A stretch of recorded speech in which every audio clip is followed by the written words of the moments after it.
শুভ নববর্ষ। তো সকাল সকাল আমার চান করা কমপ্লিট। আমি ভেবেছিলাম একটু পুজো দিতে যাবো আজকের এই দিনটাই, বাট কিছু কারণের জন্য সেটা হয়নি।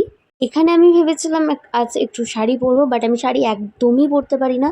তো তাও একটু নিজে ট্রাই করেছি, জানিও কেমন হয়েছে। আর মন খারাপ না করে চলে গেছিলাম একটু পেট পুজো করতে। আজকের দিনে কি মন খারাপ করলে হয় বলো? বরমশাই এখানে রেডি হয়ে চলে এসছে।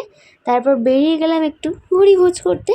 আর এই যে জায়গাটায় যাচ্ছি, মানে এই 16 আনা হেসেল ঘর, এই জায়গাটা আমার খুবই ভালো লাগে। এখানে খাবার দাবারও খুবই ভালো। বরমশাই ভাবছে কী অর্ডার দেওয়া যায়, তো এখানে থালি অর্ডার দিয়েছিলাম 2টো।